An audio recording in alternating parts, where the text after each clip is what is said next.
अस्सलामुअलैकुम सामीन।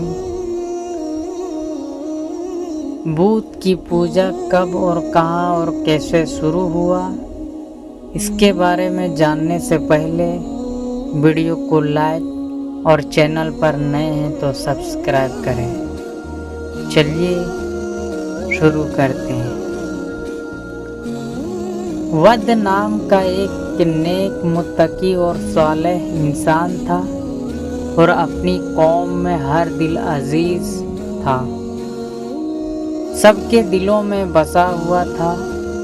शहर बाबिल में उसका इंतकाल हुआ और वहीं पर उसको दफन किया गया। उसके दफन के बाद लोगों ने उसकी कब्र पर जमा होकर मातम और गिरियाजारी शुरू कर दी। शैतान मलऊन ने जब उनकी गिरियाजारी और बेकरारी को देखा तो इंसानी शक्ल में उनके पास आकर शरीके गम हो गया, यानी कि उनके साथ गम में शरीक हो गया। कहने लगा कि तुम्हारी इस गिरियाजारी को देखकर मैं चाहता हूँ कि मैं तुम्हें उस वद की शक्ल का बुत बना दूँ जिसे तुम अपनी मजालिस में सजाकर गम भी गिल्लत करते रहो और उनकी याद भी ताज़ा रहे। वह सब शैतान के बहकावे में ऐसे आए कि सब ने कहा कि क्या ही अच्छा है, अगर तुम ऐसा कर दो तो बढ़िया रहेगा।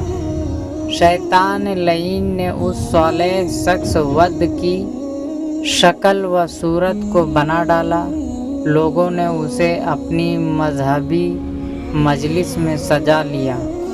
इसी तरह हर मजलिस व महफिल में तज़किरे शुरू की हो गए।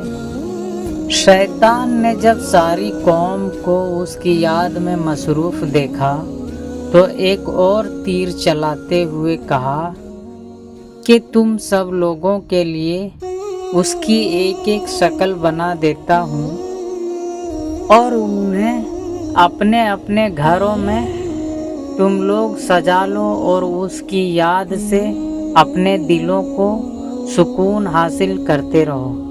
लोग उसकी बातों पर आ गए और राजी भी हो गए।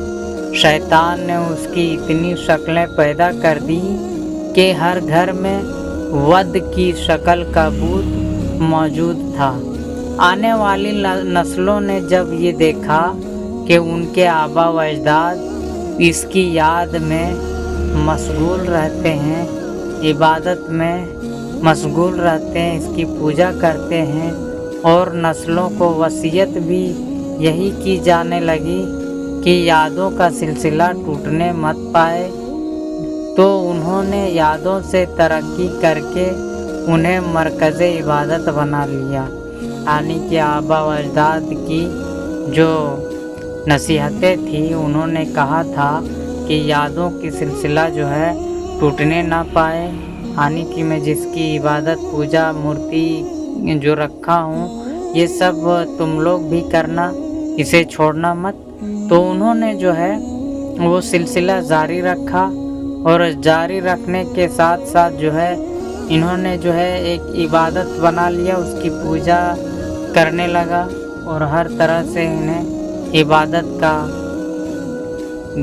इबादत की तरह देखने लगा। रूए ज़मीन पर सबसे पहले जिसको गैरुल्लाह के तौर पर माबूद बनाया गया वो है वद की शक्ल का बुत।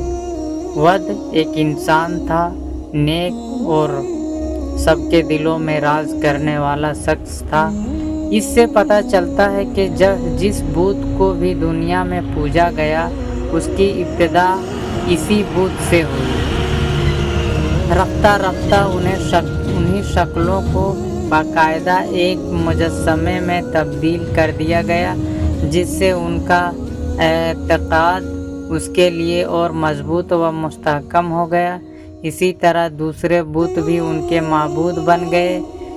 इन बुतों की इबादत में बहुत सारे मसालिक व अक़ायद हैं जिन्हें तफसीर ابن کثیر میں ذکر کر دیا گیا ہے۔ ایک مرتبہ حضرت ام سلمہ اور ام حبیبیہ رضی اللہ تعالیٰ عنہما محبوب کونین و مکان صلی اللہ تعالیٰ علیہ وسلم کے حضور حاضر خدمت ہوئی۔ دری آسنا انہوں نے ایک گرجا کا تذکرہ کیا جو موریہ نام سے موسوم انہوں نے سرزمین حبشہ میں دیکھا تھا۔ امہات المومنین رضی اللہ تعالیٰ عنہما نے جب اس کی خوبصورتی اور اس میں آویزہ تصاویر کا ذکر کیا تو حضور صلی اللہ علیہ وسلم نے ارشاد فرمایا کہ زمانہ قدیم میں جب کوئی نیک و صالح شخص وصال کر جاتا تھا تو یہ لوگ اس کی قبر پر مسجد تعمیر کر لیتے اور اس شخص کی تصویر بنا کر ان گرجوں میں سجا لیتے۔ یہ لوگ اللہ تعالیٰ کی نزدیک بدترین مخلوق ہیں۔